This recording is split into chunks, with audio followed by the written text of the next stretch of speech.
আর যদি শহীদ হতে পারেন জান্নাত অবধারিত। মা ইয়াজিদু শাহিদু মিন মাসিল কাতল ইল্লা কামা ইয়াজিদু আহাদুকুম মিন মাসিল কারসা। যারা আল্লাহর দ্বীন প্রতিষ্ঠার জন্য আন্দোলন করে যারা জীবন বিলায়া দেয় তার কষ্টটা কেমন হয়। আপনাকে যদি কোনো পিপিলি এখানে বসে আছেন, একটা পিঁপড়া যদি আপনাকে কামড় দেয়, পিঁপড়ার কামড়ে আপনি যতটুকু আঘাত প্রাপ্ত হবেন, এই সমাজের মানুষ রচিত যত আইন আছে, মানুষ রচিত যত বিধান আছে, সমাজতন্ত্র, সেকুলারিজম, কমিউনিজম, যত রকমের তন্ত্র আর মন্ত্র আছে, এই সমস্ত তন্ত্র আর মন্ত্রকে দুলিশাত করে কোরআনের রাজ কায়েম করতে গিয়ে যদি আপনি জীবন বিলায়া দেন, তাহলে আপনাকে যদি ফাঁসির মঞ্চে নিয়ে যাওয়া হয়, অস্ত্রের বুলেটের আঘাতে আপনার বুকটাকে ঝাঁঝরা করে দেওয়া হয়, আপনাকে ড্যাগার দিয়ে গোতা দিয়ে হত্যা করা হয়, তাহলে আপনার কষ্টটা কেমন হবে? আল্লাহ রাসূল বললেন, একটা পিপিলিকা কামড় দিলে যেমন কষ্ট হয়, আল্লাহর পথের শহীদের একটা পিপিলিকার কামড়ের কষ্টের চাইতে বেশি কষ্ট হয় না। আল্লাহু আকবার বলেন। আমার বন্ধুগণ, যার কারণে আমাদের সমাজে ইসলামী অর্থ ব্যবস্থার মূল উৎস হচ্ছে যাকাত, যার কারণে এই যাকাত প্রতিষ্ঠা করার জন্য ইসলামী বিধান আমাদের একমাত্র উৎস, ঠিক কিনা? আর এই ইসলামী উৎস স্থাপন করার জন্য আপনাকে কোরআনের পক্ষে হয়ে কাজ করার দরকার আছে না নাই? এই কোরআন নিয়ে যারা কাজ করে তাদেরকে সাহায্য সহযোগিতা করব। সমাজের বাতিল যত নেতা আছে তাদের কাছ থেকে তাদের সাথে আমাদের আর কোনো সংস্পর্শ থাকবে না, সংস্পর্শ থাকবে না। আমরা চাই কোরআন প্রতিষ্ঠা হোক। 54 বছর দেখেছি কেউ এই সমাজে সুপরিবর্তন করতে পারে নাই। সবাই শুধু জনগণের উপরে, প্রজাদের উপরে জুলুম আর নির্যাতন করে নিজেদের ক্ষমতাকে চিরজীবনের জন্য কুক্ষিগত করে রাখার চেষ্টা করেছে, ঠিক কিনা? আল্লাহ ইল্লাল্লাহু ওয়াহদাহু লা শারীকা লাহু والذي لا ضد له ولا ند له لا مثل له ولا مثيل له لا وزير له ولا كفيل له لا شبه له ولا شبيه له لا ولد له ولا والد له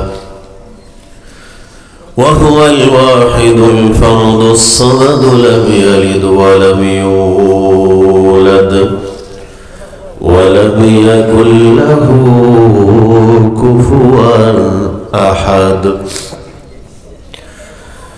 ونشهد أن سيدنا ونبينا وبشيرنا وطبيب أرواحنا محمدا عبد الله ورسوله. أما بعد فقد قال الله تعالى في كلامه المجيد وفي فرقانه الحميد. সবাই পড়ুন আউযু বিল্লাহি মিনাশ শাইতানির রাজীম বিসমিল্লাহির রাহমানির রাহিম. إنما الصدقات للفقراء والمساكين والعاملين عليها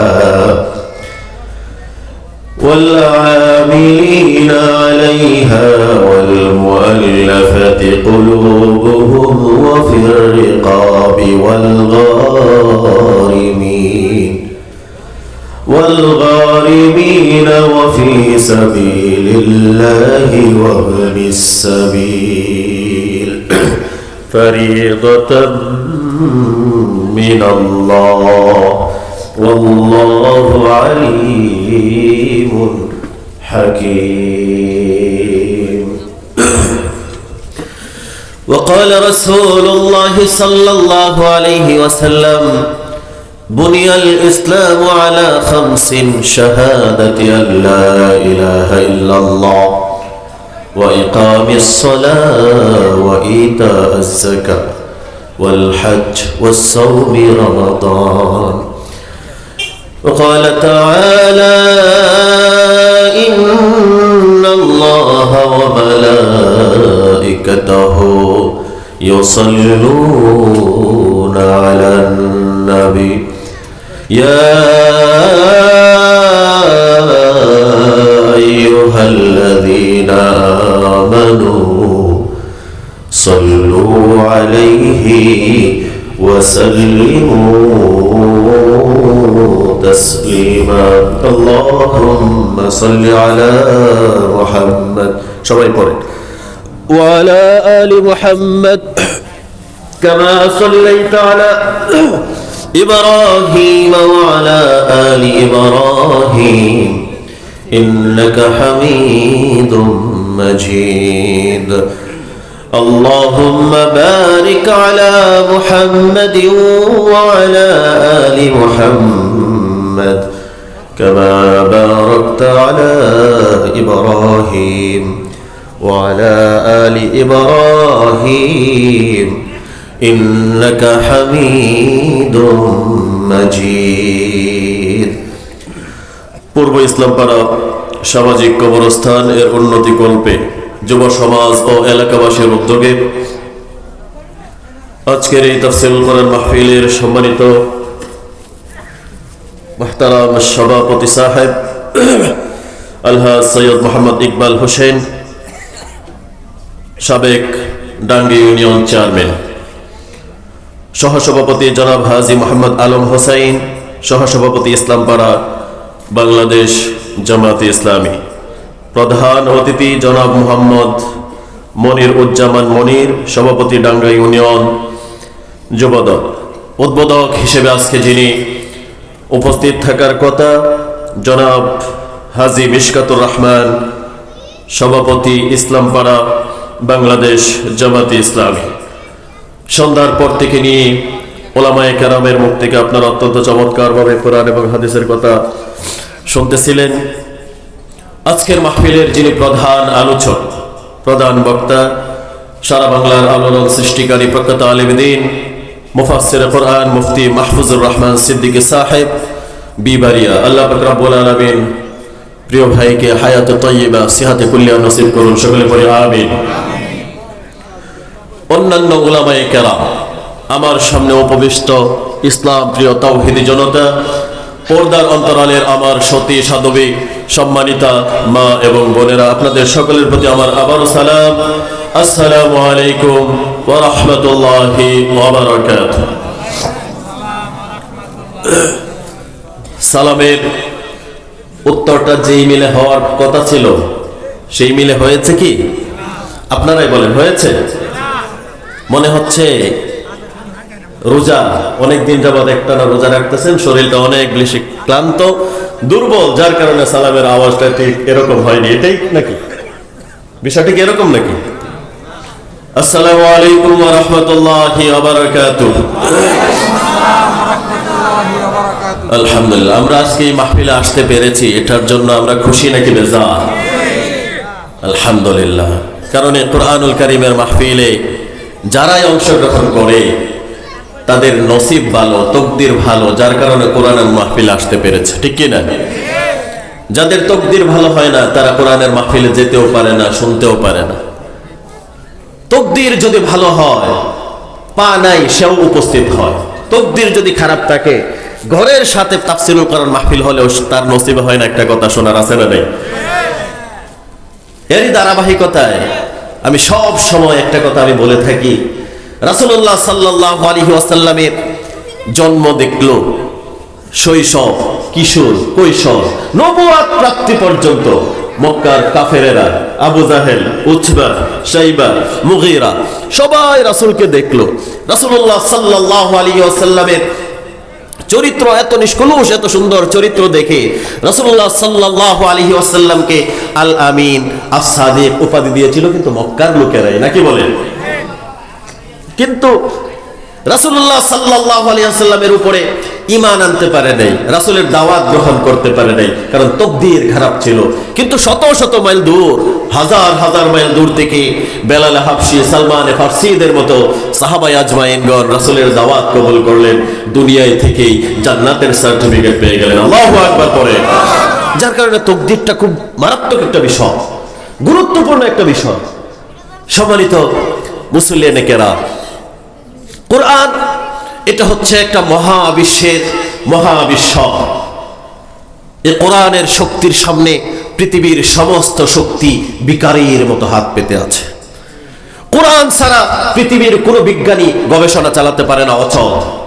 কোরআনবিহীন তাদের গবেষণা, তাদের আবিষ্কার একবারেই নিষ্ফল। কারণ আজকে যারা বিমান আবিষ্কার করেছে, আকাশে যে যানগুলো উড়ায়, সেই যানগুলোর আবিষ্কারক তারা হয়েছে এই যে এটা কি মাস, আরবি কি মাস, রজব মাস। কি মাস? রাসূলুল্লাহ সাল্লাল্লাহু আলাইহি ওয়াসাল্লামের মেরাজ সংগঠিত হয়েছিল। রাসূলুল্লাহ সাল্লাল্লাহু আলাইহি ওয়াসাল্লাম মেরাজে গিয়েছেন বুরাক নামক বাহন, এই যে আকাশে উড়েছে বুরাক, এই বুরাক থেকে গবেষণা করে বিজ্ঞানীরা কি আবিষ্কার করেছে? বিমান। আল্লাহু আকবার পড়ে আমার বন্ধুগণ। যার কারণে কুরআনুল কারীম মহাবিশ্বের মহাবিশ্বয়, মহাবিশ্বের মহাবিশ্বয়। এই কুরআনুল কারীম আল্লাহ রাসূল সাল্লাল্লাহু আলাইহি ওয়াসাল্লাম বলেছেন, মান ক্বালা বিহি সাদাকা। এই কোরআন থেকে যারা কথা বলে তারা সত্য কথা বলে। ওয়ামান হাকামা বিহি আদালা। এই কোরআন থেকে যারা বিচার ফয়সালা করে তারা ন্যায় বিচার করে, তারা সঠিক বিচার করে। ওয়ামান আমিলা বিহি উজিরা। যারা এই কোরআনের উপরে আমল করে তারা এর প্রতিদান পায়। সুবহানাল্লাহ পড়ে। এই কোরআনের উপরে যারা আমল করে, আমার অত্যন্ত প্রিয় ভাই, আরেকটা প্রোগ্রামে দেখা হয়েছিল চেয়ারম্যান সাহেব ইকবাল ভাই, অত্যন্ত ভালো মানুষ, ভাই এসে পড়েছেন। জি ভাই বসেন। তাহলে এই কোরআন থেকে যে কথা বলে সে সত্য কথা বলে, এই কোরআনের উপরে যে আমল করে সে এর প্রতিদান পায়। এই কোরআন দিয়ে যারা বিচার করে তারা সঠিক বিচার করে। ওমান হাকামা বিহি আদালা। তারা ন্যায় বিচার করে, তারা কখনো ভুল বিচার করতে পারে না। আমার বন্ধুগণ, আমাকে আলোচনার বিষয়বস্তু দেওয়া হয়েছে একটা যাকাত, যেটা যেই ফরজটা বর্তমান আমাদের দেশে সবচেয়ে বড় মাজলুম। হুজুর, সবচেয়ে মাজলুম একটা ফরজ হচ্ছে যাকাতের ফরজ। যাকাত ইসলামী অর্থনীতির, অর্থব্যবস্থার মূল উৎস হচ্ছে যাকাত। আল্লাহ পাক রব্বুল আলামিন বিধান দিয়েছেন যাকাতের, শয়তান বিধান দিয়েছে সুদের। ঠিক কি না? আল্লাহ বিধান করেছেন যাকাত মানে হচ্ছে ধনীদের কাছ থেকে গ্রহণ করবে, গরিবদের মাধ্যমে বিলিয়ে দেবে। আর সুদ শয়তান আবিষ্কার করেছে, সেটা হচ্ছে দরিদ্র যারা আছে তাদের কাছ থেকে চুষে চুষে আরো দরিদ্র বানায় দিবে। ঠিক কিনা বলে? যার কারণে ইসলামী অর্থব্যবস্থার মূল উৎস হচ্ছে, ইসলামী অর্থব্যবস্থার মূল স্তম্ভ হচ্ছে যাকাত। যাকাত শুধু একটা অর্থ প্রদানেই নয়, রাসূলুল্লাহ সাল্লাল্লাহু আলাইহি ওয়াসাল্লাম হাদিসে বলেছেন, বুনিয়াল ইসলামু আলা খামস, শাহাদাতি আল্লা ইলাহা ইল্লাল্লাহ ওয়া ইকামিস সালাহ ওয়া ইতাইজ যাকাত ওয়াল হজ্জি ওয়াস সাওমি রমাদান।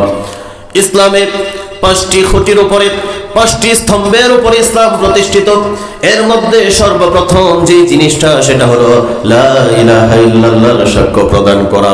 2 নাম্বার হচ্ছে কালেমার পরপরই নামাজ কায়েম করা।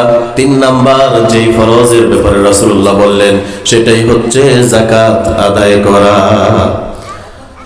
এই যাকাত মানুষ মন মতো আদায় করে। কোরআন এবং সুন্নাহ যে পদ্ধতি দিয়েছে, যে পরিসীমা দিয়েছে, সেই তরিকা অনুযায়ী মানুষ যাকাত আদায় করে না। আল্লাহ পাক রব্বুল আলামিন যাকাত কাদেরকে দেবেন? কুরআনুল কারীমের মধ্যে আমার আল্লাহ খুব সুন্দর করে সূরা তাওবার 60 নম্বর আয়াতে বলে দিয়েছেন, ইন্নামাস সাদাকাতু লিল ফুকারা'i ওয়াল মাসাকিন ওয়াল আমিলিনা আলাইহা ওয়াল মুআল্লাফাতি কুলুবুহুম ওয়া ফির রিকাবি ওয়াল গারিমিন وفي سبيل الله وابن السبيل। الله أكبر। قرآن আল্লাহ পাক রব্বুল আলামিন বললেন, ও ও দুনিয়ার মানুষেরা শুনে নাও, যাকাত মতো যদি দাও যাকাত আদায় হবে না। যাকাত দেওয়ার জন্য নির্দিষ্ট শ্রেণী, নির্দিষ্ট সেক্টর আছে, সেই সেক্টরে তোমাদেরকে যাকাত আদায় করতে হবে। আমার বন্ধুগণ, আগে বলে নেন, যাকাত আমাদের সমাজে প্রতি শতকরা 2.5% হারে যাকাত দেওয়ার ইসলাম সমর্থন দিয়েছে। ইসলাম বলেছে শতকরা 2.5% হিসাব করে তুমি যাকাত দাও। 100 টাকায় 2.5 টাকা যাকাত দিবে, 1000 টাকায় 250 টাকা যাকাত দাও। 1 লক্ষ টাকা যদি তোমার মূলধন থেকে যায় তাহলে তুমি 2,500 টাকা যাকাত দিয়ে দাও। এরকম মানুষও আছে কোটি টাকা যাকাত আসে, 50 লক্ষ টাকাও যাকাত দেয় না, 3-4 লক্ষ টাকার কাপড় বিলায়া দিয়া যাকাত আদায় করতে চায়, আছে না? অথচ আল্লাহ পাক রব্বুল আলামিন বললেন, ইন্নামাস সাদাকাতু লিল ফুকারা। এই যে সদকা তোমরা দেবে, এর মধ্যে 1 নাম্বার হকদার হচ্ছে যারা ফকির। কথা বলেন, যারা কি? যারা হচ্ছে ফকির, তাদেরকে আপনি যাকাত দিতে হবে। ফকির কারা? ফকির হচ্ছে যারা অন্যের কাছে চেয়ে চেয়ে বেড়ায়, তারা হচ্ছে ফকির, তাদেরকে আপনি যাকাত দিবেন। 2 নাম্বার বলা হচ্ছে ওয়াল মাসাকিন, মিসকিন। এটা হচ্ছে ফকিরের চাইতে আরো ভয়ঙ্কর একটা অবস্থা। মিসকিন একবারে নিঃস্ব নয়, একবারে অসহায় নয়। মিসকিন হচ্ছে যার কোনো কিছু আছে কিন্তু তার সমাজে পরিবেশ পরিস্থিতি এমন সে কারো কাছে না চাইতে পারে না, তার সমস্যার কথা বলতে পারে, কিন্তু সমাজের মানুষ মনে করে তার অনেক আছে, কিন্তু বাস্তবিক পক্ষে তার নাই, যার কারণে তাকে কেউ যাকাতও দেয় না। আবার সে গিয়ে বলতেও পারে না আমাকে যাকাতের অর্থ দাও। সেই ব্যক্তি হচ্ছে মিসকিন। আপনাদের সমাজে আছে না নাই?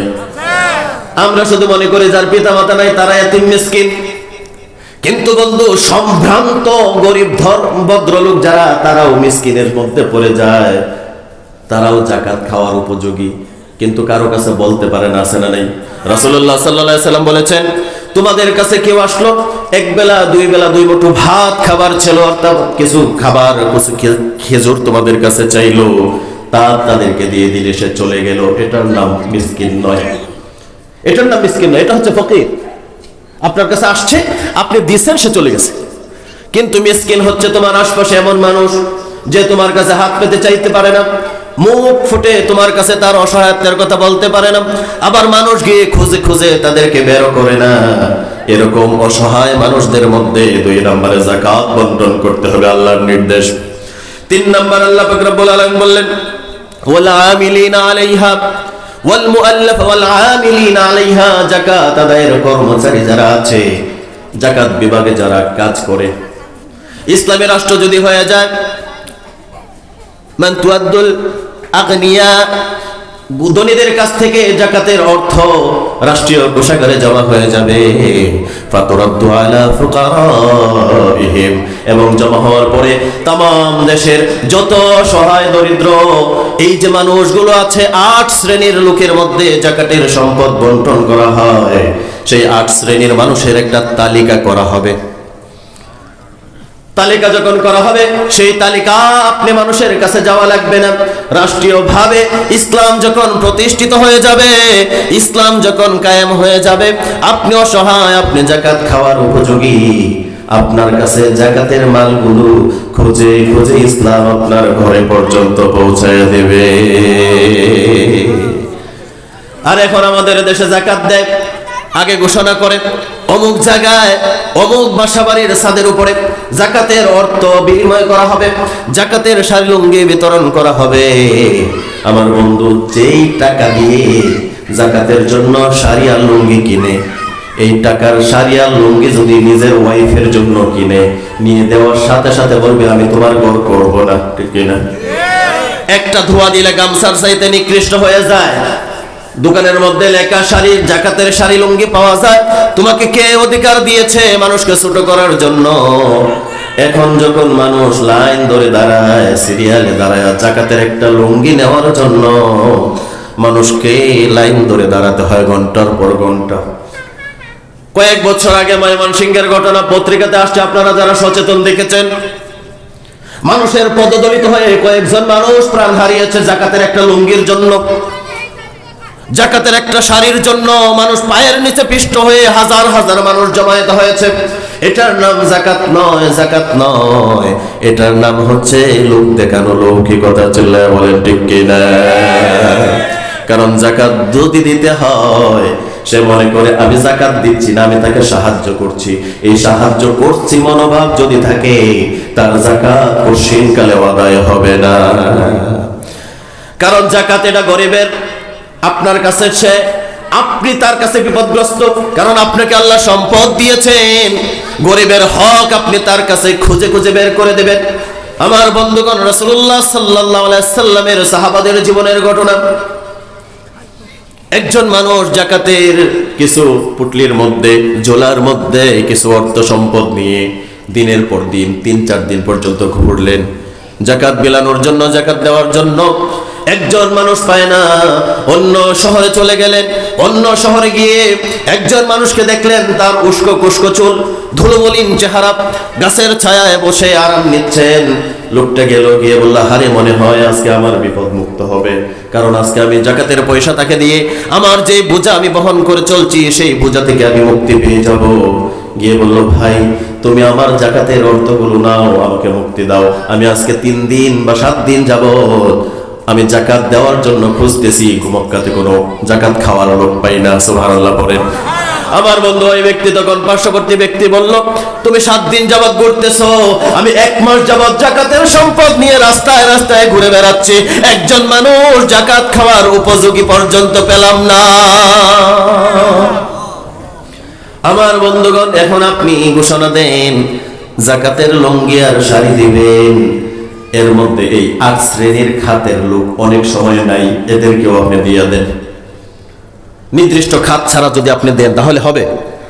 এখানে হুজুররা আছে, নির্দিষ্ট যে 8 শ্রেণীর যে সেক্টর আছে, 8 শ্রেণীর যে লোক আছে, সেই লোক ব্যতীত যদি আপনি যাকাত দেন, ইন্নামাস সাদাকাতু লিল ফুকারা, ফকির, মিসকিন, যাকাত বিভাগের কর্মচারী, ওয়াফির রিকাব মুআল্লাফাত কুলুবুহুম, এবং হচ্ছে কি মন জয় করার জন্য আপনি যদি কোনো বিধর্মীকে তার মন ইসলামের প্রতি আকৃষ্ট করতে চান, তাকে চাইলে আপনি যাকাতের সম্পদ দিতে পারেন।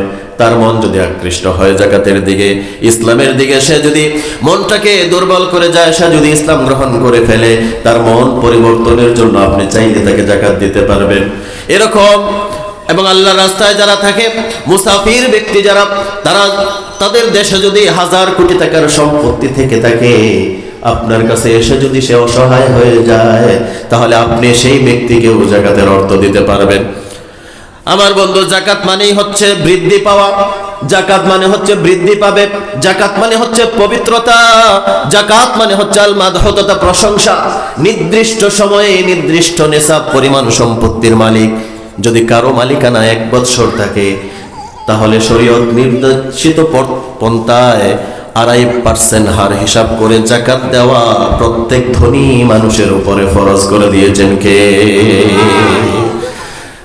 আবার আল্লাহ পাক রব্বুল আলামিন, যেটা প্রথম বললাম, আল্লাহ বিধান করলেন যাকাতের, আর শয়তান বিধান করলেন কিসের? আমার বন্ধু, অনেক আল্লাহওয়ালা মানুষ দেখা যায়, খুব আল্লাহওয়ালা মানুষ, মসজিদে 5 ওয়াক্ত নামাজ আদায় করে, মক্কা মদিনা ঘুরে এসে হজ করে এসেছে, কিন্তু আসার পরেও মসজিদ কমিটির সভাপতির সাথে সম্পৃক্ত, তাও ভালো, কিন্তু পাশাপাশি সুদী লেনদেন করে, এরকম হাজি আপনাদের ইসলাম পাড়ায় আছে না নাই? আমার বন্ধুগণ, হজ করে এসেছে, নিজের মেয়েকে পর্দা করায় না, হজ করে এসেছে, নিজের স্ত্রীর প্রতি পর্দার বিধান জারি করে না, মনে যা চায় সেভাবে জীবন যাপন করে।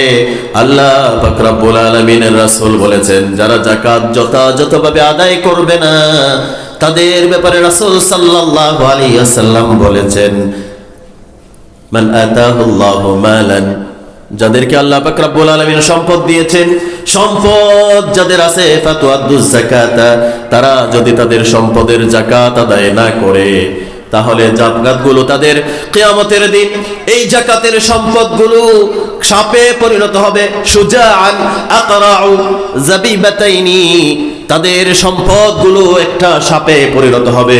সেই সাপের মাথার উপরে 2টি টিকলি থাকবে। সেই মাথাওয়ালা সাপ, 2 মাথাওয়ালা সাপ তার গলার মধ্যে চেপে বসবে। গলার মধ্যে চেপে বসে তার চেহারাতে, তার ললাটে দংশন করতে থাকবে আর বলবে, আনা মালুক, আমি তোমার মাল, আমি তোমার সম্পদ। আনা কানজুকা, আমি তোমার সম্পদ, আমি তোমার মাল, যা তুমি সঞ্চয় করে রেখেছিলে। আমার বন্ধু, 50 লক্ষ টাকা জাকাত আসছে। জাকাতের হিসাবটা যদি আপনি করেন, ইসলাম পাড়াতে শত শত মানুষ জাকাত খাওয়ার উপযোগী আছে, কিন্তু আপনার উপরে যদি 50 লক্ষ টাকা জাকাত আসে, এরকম ধনী মানুষও ইসলাম পাড়া আছে, অভাব নাই হয়তো বা, ঠিক না? আছে না? এরকম মানুষ হয়তো আছে। আপনি যদি 50 লক্ষ টাকাকে 20টা ভাগ করেন, 20টা ভাগ করে এই বছর আপনি টার্গেট নেন, আমি 20 জন মানুষের মধ্যে আমার এই 50 লক্ষ টাকা বিলায় দেব এবং তাকে দিয়ে বলবো, এটা দিয়ে ব্যবসা করে খাও।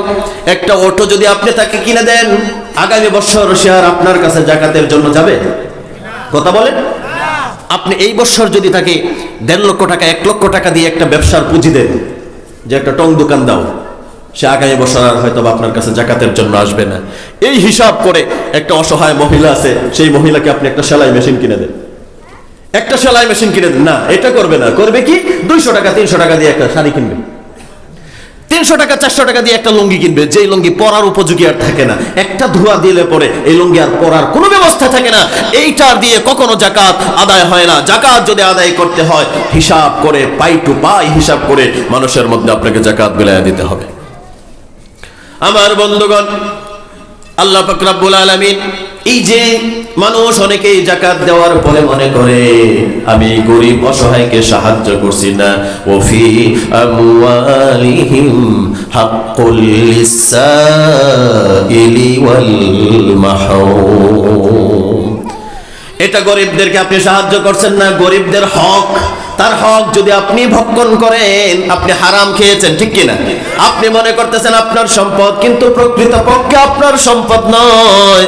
আপনি যে সম্পদ ভক্ষণ করছেন, সেই সম্পদ হচ্ছে সূরা তাওবার 60 নম্বর আয়াতের যে 8 শ্রেণীর মানুষ আছে, তাদের সম্পদ আপনি আত্মসাৎ করছেন।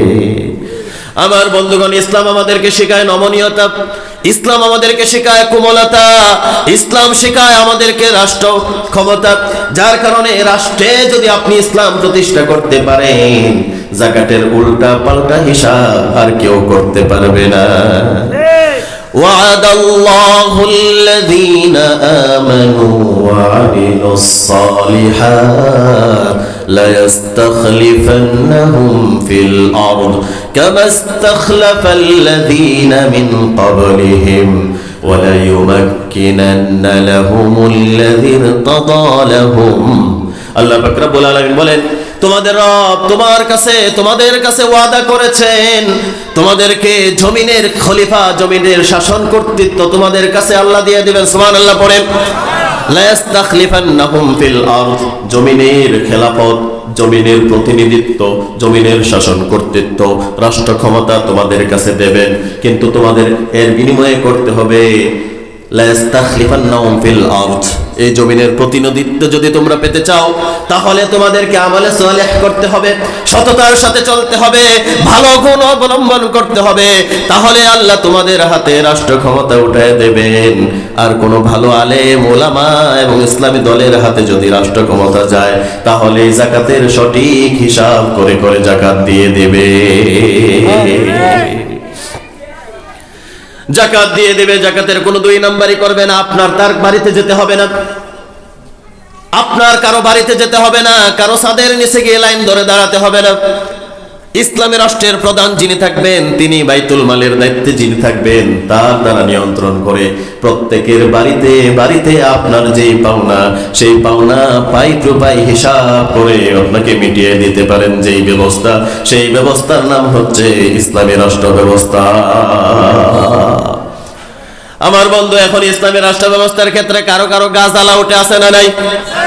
কেউ কেউ বলে কোরআনের রাজনীতির কথা নাই, কেউ বলে কোরআন রাজনীতি শেখায় না, কিন্তু আমার আল্লাহ কোরআনুল কারীমে অসংখ্য আয়াত রাজনীতির ব্যাপারে দিয়েছেন, রাষ্ট্র ক্ষমতার ব্যাপারে কোরআন আমাদেরকে নির্দেশ দিয়েছে, ঠিক কিনা? যদি না দিত রাষ্ট্র ক্ষমতার ব্যাপারে, তাহলে আল্লাহ এই আয়াত কেন দিলেন? ওয়াদাল্লাহুল্লাযীনা আমানু ওয়া আমিলুস সালিহাত, যদি তোমরা আমলে সালেহ করো, ভালো কাজ করো, নেক কাজ করো, তাহলে আল্লাহ ওয়াদা করেছেন লা ইস্তাখলিফান্নাহুম ফিল আরদ, আল্লাহ তোমাদের কাছে রাষ্ট্র ক্ষমতা, শাসন কর্তৃত্ব তোমাদের কাছে দিয়ে দিবেন। আল্লাহু আকবার পড়েন। শুধু এখানেই নয়, আল্লাহ পাক রব্বুল আলামিন বললেন ওয়া ইয ক্বালা রাব্বুকা লিল মালাইকাতি ইন্নী জাইলুন ফিল আরদি খলিফা। স্মরণ করো সেই সময়ের কথা যখন তোমার রব ফেরেশতাদেরকে বললেন, ও ফেরেশতা, জমিনে আমি আমার প্রতিনিধি বানাবো। প্রতিনিধি কি? দায়িত্বশীল, বুঝেন? দায়িত্বশীল বুঝেন? যিনি আজকে প্রধানমন্ত্রী হন, রাষ্ট্রপ্রধান হন, সে কি এই রাষ্ট্রের জনগণ যারা, প্রজা যারা আছে, প্রজাতন্ত্রের সমস্ত মানুষ যারা আছে, তাদের দায়িত্ব ভার কাঁধে তুলে নেন যিনি, তিনিই হচ্ছে প্রধানমন্ত্রী, ঠিক কিনা? তাহলে এই প্রধানমন্ত্রী যদি দায়িত্ব ভার কাঁধে তুলে নেয়, তাহলে এটা কি রাজনীতির বাহিরে নাকি রাজনীতির মধ্যে? রাষ্ট্র ক্ষমতায় যারা আসে, আল্লাহ বললেন, এবং আল্লাহ আরো বলেছেন আল্লাযীনা ইম্মাক্কান্নাহুম ফিল আরদ, জমিনে একটা শ্রেণী আছে যাদের কাছে যদি আমি তাদের হাতে ক্ষমতা দেই, আকামুস সালাত, তারা নামাজ কায়েম করবে, ওয়া আতাউজ যাকাত, তারা যাকাত প্রদান করবে, ওয়া আমারু বিল মারুফ, সৎ কাজের আদেশ দিবে, ওয়া নাহাউ আনিল মুনকার, এবং অসৎ কাজ থেকে নিষেধ করবে। এই চারটা মূলনীতি হচ্ছে একটা রাষ্ট্রের মূলনীতি। চিল্লায় বলেন সুবহানাল্লাহ। একটা রাষ্ট্র, একটা মানুষ যখন রাষ্ট্রপ্রধান তো হবে, সে রাষ্ট্রপ্রধান হওয়ার যোগ্যতা রাখবে সে, যে ইসলামী মসজিদে যখন প্রবেশ করবে সে মসজিদে খুতবা দেবে, সে যখন জমিনে চড়াইয়া পড়বে জমিনের মানুষের মধ্যে ন্যায় ইনসাফ প্রতিষ্ঠা করবে, মানুষের মধ্যে ইনসাফ ভিত্তিক সমাজ বন্টন নীতি করবে, মানুষের মধ্যে সমভাবে যার যেই ন্যায্য অধিকার আছে সেই অধিকার তার মধ্যে সঠিকভাবে যথাযথভাবে পৌঁছায় দিবে। চিল্লায় বলেন ঠিক কিনা?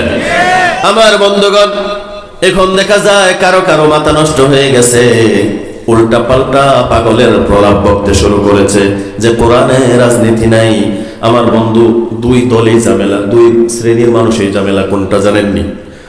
এক দল আছে শুধু রাজনীতি করে, ইসলাম মানে না, কোরআন মানে না, আর এক দল আছে শুধু ইসলাম মানে, রাজনীতি মানে না। দুই দলের মধ্যেই সমস্যা। কথা কন, দুই দলের মধ্যেই সমস্যা। এক দল শুধু মনে করে খানকায় বসে থেকে শুধুমাত্র ইসলাম পালন করে শেষ, আরেক দল মনে করে না, শুধু রাজনীতি করে শেষ, ইসলামের সাথে রাজনীতির সম্পর্ক নেই, রাজনীতির সাথে ইসলামের সম্পর্ক নেই। এই দুই শ্রেণীর মানুষের সমাজের জন্য চরম ধরনের বিপদের কারণ। আমার বন্ধুগণ, আল্লাহ পাক রব্বুল আলামিন বলেছেন, আল্লাহ পাক রব্বুল আলামিন কোরআনুল কারীমে অসংখ্য জায়গায় বললেন, তোমরা রাষ্ট্র প্রতিষ্ঠার জন্য কাজ করো, ইসলামী রাষ্ট্র প্রতিষ্ঠা করো। আর ইসলামী রাষ্ট্র প্রতিষ্ঠা হলে যাকাত সঠিকভাবে আদায় হবে। যাকাত আপনার জন্য সঠিকভাবে আদায়ের ব্যবস্থা যিনি করে দেবেন, যেই ব্যবস্থা আল্লাহ কোরআনুল কারীমে দিয়েছেন। এই কোরআনুল কারীমে প্রায় অসংখ্য জায়গার মধ্যে 8টি মাক্কি সূরা, 22টি মাদানী সূরা, 28টি সূরার মধ্যে প্রায় 30টি আয়াতের মধ্যে আর অসংখ্য আয়াতের মধ্যে সালাতের সাথে যুক্ত করে যাকাতের কথা আমার আল্লাহ বলেছেন। এখন এই যাকাত ফরজ বিধানটাকে নফল বানায় মানুষ পালন করছে, আছে না নাই? কিন্তু বিধান ছিল ফরজ, বিধান ছিল ফরজ। আমার বন্ধুগণ, হাতের মধ্যে স্বর্ণের আংটির অভাব নাই, 10 আঙ্গুলে 10 আংটি আছে না নাই? গলার মধ্যে স্বর্ণের চেইন, ঘরের মধ্যে থরে থরে সাজানো আছে অলংকার স্বর্ণাদি, কিন্তু বছরের পর বছর যায়, হিসাব করে যাকাত দেয় না। এরকম পরিবার আছে না নাই? এখন যারা যাকাত দেয় না, এই স্বর্ণ ব্যবহার করতেছে, তারা কি হালাল করতেছে না হারাম করতেছে? আল্লাহ পাক রব্বুল আলামিন বলছেন, ওয়াল্লাযীনা ইয়াকনিজুনা আয-যাহাবা ওয়াল ফিদ্দাতা ওয়া লা ইউনফিকুনাহা ফি সাবিলিল্লাহ ফাবাশশিরহুম বিআযাবিন আলীম। নাউযুবিল্লাহ পড়েন। আল্লাহ পাক রব্বুল আলামিন বললেন, ওয়াল্লাযীনা ইয়াকনিজুনা আয-যাহাবা ওয়াল ফিদ্দা, যারা স্বর্ণ এবং রূপাকে গচ্ছিত রাখে, শুধু জমা করে হিসাব করে যাকাত দেয় না। ওয়াল্লাযীনা ইয়াকনিজুনা আয-যাহাব ওয়াল ফিদ্দা, স্বর্ণ এবং রূপা যারা শুধুমাত্র কুক্ষিগত করে রাখে, মানুষকে বিলায়া দেয় না, বিলায়া দেয় না বলতে যাকাত দেয় না। ওয়াল ফিদ্দাতা ওয়ালা ইউনফিকুনাহা ফি সাবিলিল্লাহ, যারা আল্লাহর পথে খরচ করে না, ফাবাশশিরহুম বিআযাবিন আলীম, ও নবী আপনি তাদেরকে কঠিন যন্ত্রণাদায়ক আযাবের কথা বলে দেন। এখন দেখেন আল্লাহ রাসূলকে বললেন, রাসূল আপনি মানুষকে জানায়া দেন তারা যেন কঠিন আযাবের কথা তারা মনে করে নেয়, কারণ তারা যাকাত দেয় না। এরপরে আয়াত আল্লাহ বললেন, ইয়াউমা ইউহমা আলাইহা ফি নারি জাহান্নাম ফাতুকওয়া বিহা জিবাহুহুম ওয়া জুনুবুহুম ওয়া যুহুরুহুম হাযা মা কানাজতুম লিআনফুসিকুম ফাযুকু মা কুনতুম তাকনিজুন। আল্লাহ পাক রব্বুল আলামিন বললেন, যারা স্বর্ণরূপের যাকাত সঠিকভাবে আদায় করে না, ইয়াউমা ইউহমা আলাইহা ফি নার জাহান্নাম ফাতুকওয়া বিহা জিবাহুহুম ওয়া জুনুবুহুম, তাদের জন্য জাহান্নাম থাকবে, জাহান্নামের মধ্যে তাদের স্বর্ণ এবং রৌপ্যগুলা তাদের জন্য জাহান্নামের আগুন হয়ে তাদের পার্শ্বদেশে, তাদের পৃষ্ঠে, তাদের চেহারার মধ্যে আগুনের চেপটা দেবে, আগুনের জাপটা তাদের চেহারাতে দেবে। আল্লাহ পাক রব্বুল আলামিন বললেন, নবী তাদেরকে আপনি কঠিন আযাবের সুসংবাদ দিয়ে দিন। আমার বন্ধুরা আপনি বলেন তো, কঠিন আযাবের কি সুসংবাদ হয় নাকি দুঃসংবাদ হয়? কিন্তু আল্লাহ তো বললেন সুসংবাদ দাও। এটা হচ্ছে কোনো প্রকার বিষয়ের তীব্রতা বোঝানোর জন্য। যেমন সহজ ভাষায় যদি বলি, আপনার বাড়িতে ছোট বাচ্চারা আছে, অনেক সময় ছোট বাচ্চারা প্রচন্ড পরিমাণের দুষ্টামি করে অথবা কারো সাথে ঝগড়া লেগে আসে। ঝগড়া লেগে আসার পরে মায়ের কাছে যখন খবর আসে, মা তখন বলে, আজকে তোমার বাবা আসো, তারপরে তুমি মজাটের বাবা। ঠিক না? মজাটের বাবা বলে না? আমার কথা বুঝে বলে যে আজকে তুমি যে খারাপ কাজটা করেছো, অমুকের বেটার সাথে ঝগড়া করেছো, আজকে তোমার বাবা আসো, তোমার বাবার কাছে নালিশ দেব, তারপরে তুমি মজা বুঝবা। আপনি বিচার দিবেন তার ব্যাপারে, তাকে মারবে, সে আবার মজা বুঝবে কেমন করে? এটা হচ্ছে তার অপরাধ এবং তার শাস্তির তীব্রতা বোঝানোর জন্য। আমার বন্ধুগণ, এই অপরাধ এবং শাস্তিটা কেমন হবে? ওয়াসিকাল্লাযীনা কাফারু ইলা জাহান্নামা যুমারা, জাহান্নামে যখন জাহান্নামীরা যাবে, জাহান্নামের কাছে যাওয়ার সাথে সাথে জাহান্নামের যে রক্ষীরা আছে তারা জাহান্নামীদেরকে ধরে ওয়াসিকাল্লাযীনা, ওয়াসিকা মানে তাদেরকে হাঁকাতে হাঁকাতে, ধাক্কাতে ধাক্কাতে জাহান্নামের দিকে নিয়ে যাবে। নাউযুবিল্লাহ। আমার বন্ধুগণ, মনে করেন আপনাদের ডাঙ্গা ইউনিয়নের সবচেয়ে বড় চোর, সবচেয়ে বড় ডাকাত, যার ব্যাপারে অসংখ্য মামলা আছে, তাকে ধরার জন্য পুলিশ দিনের পর দিন চেষ্টা করে, কিন্তু ধরতে পারে না। না ধরতে পারার কারণে হঠাৎ করে একদিন মনে করেন ডাঙ্গা বাজারে আসামিকে পুলিশ ধরে ফেলেছে। ধরে ফেলে পুলিশের সাথে দস্তাদস্তি। পুলিশ এক মুহূর্তে বলবে, তাড়াতাড়ি বেটা থানায় চল, কয়েক বছর যাবত তোকে খুঁজে পাচ্ছি না, আজকে তোকে ধরতে পেরেছি, থানায় চল, তারপরে আসল মজাটা টের পাবি। বলবে না? দেখেন এখানেও কিন্তু বলা হয়েছে যে জাহান্নামীদেরকে ধরে হাঁকাতে হাঁকাতে, ধাক্কাতে ধাক্কাতে নিয়ে যাবে। আবার যখন জান্নাতীদেরকে দেখবে তাদের ব্যাপারেও ধাক্কানোর কথা আছে। ওয়াসিকাল্লাযীনা তাকাউ রাব্বাহুম ইলাল জান্নাতি যুমারা হাত্তা ইযা জাউহা ওয়া ফুতিহাত আবওয়াবুহা وقال لهم خزنتها سلام عليكم طبتم فادخلوها خالدين। আল্লাহ পাক রব্বুল আলামিন বললেন, জান্নাতীরা যখন জান্নাতের কাছে যাবে, সেখানেও জান্নাতের রক্ষীরা তাদেরকে ধরে হাঁকাতে হাঁকাতে জান্নাতের দিকে নিয়ে যাবে। এই যে দেখেন, জান্নাতীদেরকেও হাঁকালেন, জাহান্নামীদেরকেও হাঁকালেন, আবার পুলিশ আসামিকে ধরে হাঁকালো, ধাক্কালো, বন্দুকের নল দিয়ে ঠেলা দিল, আছে না নাই? আবার মনে করেন আমাদের চেয়ারম্যান সাহেব ইকবাল ভাই, উনার বাল্য বন্ধু, প্রাইমারি লেভেলের কোনো বন্ধু অথবা হাই স্কুল লেভেলের কোনো বন্ধু, ইকবাল ভাইয়ের সাথে বিগত 20 বছর 15 বছর 20 বছর দেখা সাক্ষাৎ নাই। সে প্রবাসে চলে গেছিল। হঠাৎ প্রবাস থেকে আসার পরে ভাইয়ের বাড়ির আশপাশে যখন এই বন্ধুর সাথে দেখা হবে, বন্ধুকে জাপটে ধরবে, ধরে বলবে, বন্ধু বহুদিন পরে তোমার সাথে দেখা, আজকে তুমি আমার বাড়িতে চলো। বলবে কিনা? বন্ধু বলবে, না আমি আজকে অনেক তাড়া আছে, অনেক সমস্যা আছে, আমার চলে যেতে হবে। ইকবাল ভাই তখন তাকে বলবে, না আজকে তোমাকে 20 বছর পরে পেয়েছি, তোমাকে আমি ছেড়ে দেব না, ঠেলাতে ঠেলাতে ধাক্কাতে ধাক্কাতে বাড়িতে নিয়ে আপ্যায়ন করবে, ঠিক কিনা? তাহলে এই যে ও ইকবাল ভাইও ধাক্কালেন, আবার পুলিশও আসামিকে ধাক্কালেন, দুই ধাক্কানি কি একরকম? কথা কয় না। দুই ধাক্কানির মধ্যে পার্থক্য আছে না নেই?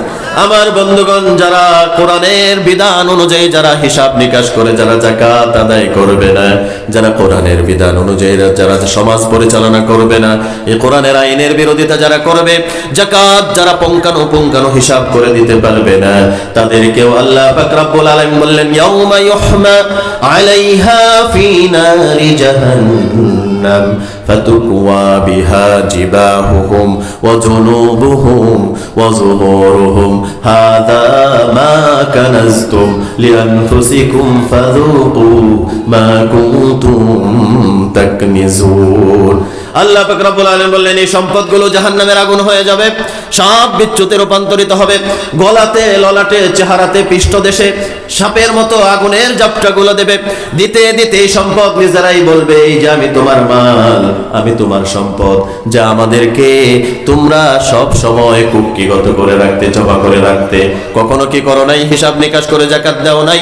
তোমার আশপাশে অসহায় মানুষ ছিল, তাদের কাছে যাকাত ভাবে বন্টন করো নাই, যাকাত সঠিক ভাবে তুমি দিতে পারো নাই, যার কারণে যে সম্পদ জমা করে রাখতে, এই সম্পদের মজা আজকে ভোগ করো। এই মজা ভোগ করো, এই মজা ভোগ করা আর জান্নাতীদের ধাক্কানির মজা ভোগ করা, পুলিশের ধাক্কানো আর চেয়ারম্যান সাহেবের ধাক্কানোর মধ্যে বিরল একটা পার্থক্য আছে না নেই? আমার বন্ধুগণ, এই কোরআনুল কারীম মানব জীবনের সকল সমস্যার সমাধান। আপনি রাষ্ট্র পরিচালনা কেমন করে করবেন, এই কোরআন আপনাকে দিক নির্দেশনা দিয়েছে। আপনি আপনার পরিবার কেমন করে, পরিবারের সাথে কেমন করে আপনি আচরণ করবেন, সেই বিধান আপনাকে দেওয়া হয়েছে। এই কোরআন আপনাকে সব কিছুর সমস্যার সমাধান লিপিবদ্ধ আকারে যিনি দিয়েছেন, চিল্লায় বলেন তিনি কে? আল্লাহ পাক রব্বুল আলামিন মানুষদেরকে উদ্দেশ্য করে বলে, ও দুনিয়ার মানুষেরা শুনে নাও, যারা তোমরা দুনিয়ার নেতৃত্ব দেবে, সমাজের নেতৃত্ব যারা দেবে, মা মিন ওয়ালিন ইয়ালিন রায়াতাম মিনাল মুসলিমিন ওয়া হুয়া গাসুল লাহুম ইল্লা হারামাল্লাহু আলাইহিল জান্নাহ। যারা সমাজের নেতৃত্ব দেবে, যারা সমাজের চেয়ারম্যান হবে, যারা সমাজের মেম্বার হবে, যারা এমপি হবে, যারা মন্ত্রী হবে, যারা প্রধানমন্ত্রী হবে, যারা রাষ্ট্রপতি হবে, তারা যদি জনগণের মধ্যে সঠিক বিচার ফয়সালা করতে না পারে, ন্যায় বিচার যদি করতে না পারে, আমার বন্ধুগণ, তাহলে তাদের ব্যাপারে আল্লাহ বললেন, আল্লাহ রাসূল সাল্লাল্লাহু আলাইহি সাল্লাম বললেন, যারা মানুষের উপরে সঠিকভাবে বিচার ফয়সালা করবে না, মানুষের দায়িত্বশীল হওয়ার পরেও যথাযথভাবে যদি দায়িত্ব পালন করতে না পারে, তাহলে আমার আল্লাহ এই মানুষগুলোর জন্য হারামাল্লাহু আলাইহিল জান্নাহ, জান্নাতটা এই সমস্ত দায়িত্বশীলদের জন্য হারাম করে দেবে। যার কারণে সমাজের নেতা হওয়া এত সহজ নয়, যার কারণে সমাজের দায়িত্ব তুলে নেওয়া এত সহজ নয়। যারা এই কোরআন মেনে রাষ্ট্র পরিচালনা করতে চাবে, আমরা প্রত্যেকে তাদের সাথে আছি না নাই? সবাই বলেন, আমরা তাদের সাথে আছি না নাই? কোরআন আছে যেখানে, আমরা আছি সেখানে। কোরআন নাই যেখানে, আমরা নাই সেখানে। কোরআন আছে যেখানে, সেখানে গিয়ে যদি জীবন বিলায় দিতে হয়, তারপরেও হাসতে হাসতে আমরা জীবনটাকে বিলায় দেব। কারণ এই কোরআন প্রতিষ্ঠার জন্য গিয়ে যদি যাকাতের আইন, নামাজের আইন, মদ হারাম হওয়ার আইন, জেনার আইন, এইগুলা সমাজে প্রতিষ্ঠিত করতে গিয়ে আপনার যদি জীবনটাকে বিলিয়ে দিতে হয়, আপনাকে আমার আল্লাহ শহীদ হিসেবে উঠায় নেবেন। চিল্লায় বলেন ঠিক কিনা? আর যদি শহীদ হতে পারেন, জান্নাত অবধারিত। মা ইয়াজিদু শাহিদু মিন মাসিল কাতল ইল্লা কামা ইয়াজিদু আহাদুকুম মিন মাসিল কারসা। যারা আল্লাহর দ্বীন প্রতিষ্ঠার জন্য আন্দোলন করে, যারা জীবন বিলায়া দেয়, তার কষ্টটা কেমন হয়। আপনাকে যদি কোনো পিপিলে কেন বসে আছেন, একটা পিঁপড়া যদি আপনাকে কামড় দেয়, পিঁপড়ার কামড়ে আপনি যতটুকু আঘাত প্রাপ্ত হবেন, এই সমাজের মানুষ রচিত যত আইন আছে, মানুষ রচিত যত বিধান আছে, সমাজতন্ত্র, সেকুলারিজম, কমিউনিজম, যত রকমের তন্ত্র আর মন্ত্র আছে, এই সমস্ত তন্ত্র আর মন্ত্রকে দুলিশাত করে কোরআনের রাজ কায়েম করতে গিয়ে যদি আপনি জীবন বিলায়া দেন, তাহলে আপনাকে যদি ফাঁসির মঞ্চে নিয়ে যাওয়া হয়, অস্ত্রের বুলেটের আঘাতে আপনার বুকটাকে ঝাঁঝরা করে দেওয়া হয়, আপনাকে ড্যাগার দিয়ে গোতা দিয়ে হত্যা করা হয়, তাহলে আপনার কষ্টটা কেমন হবে? আল্লাহ রাসূল বললেন, একটা পিপিলিকা কামড় দিলে যেমন কষ্ট হয়, আল্লাহর পথের শহীদের একটা পিপিলিকার কামড়ের কষ্টের চাইতে বেশি কষ্ট হয় না। আল্লাহু আকবার বলেন। আমার বন্ধুগণ, যার কারণে আমাদের সমাজে ইসলামী অর্থ ব্যবস্থার মূল উৎস হচ্ছে যাকাত, যার কারণে এই যাকাত প্রতিষ্ঠা করার জন্য ইসলামী বিধান আমাদের একমাত্র উৎস, ঠিক কিনা? আর এই ইসলামী উৎস স্থাপন করার জন্য আপনাকে কোরআনের পক্ষে হয়ে কাজ করার দরকার আছে না নাই? এই কোরআন নিয়ে যারা কাজ করে তাদেরকে সাহায্য সহযোগিতা করব। সমাজের বাতিল যত নেতা আছে তাদের কাছ থেকে, তাদের সাথে আমাদের আর কোনো সংস্পর্শ থাকবে না, সংস্পর্শ থাকবে না, সংস্পর্শ থাকবে না। আমরা চাই কোরআন প্রতিষ্ঠা হোক। 54 বছর দেখেছি কেউ এই সমাজে সুপরিবর্তন করতে পারে নাই। সবাই শুধু জনগণের উপরে, প্রজাদের উপরে জুলুম আর নির্যাতন করে নিজেদের ক্ষমতাকে চিরজীবনের জন্য কুক্ষিগত করে রাখার চেষ্টা করেছে, ঠিক কিনা? আল্লাহ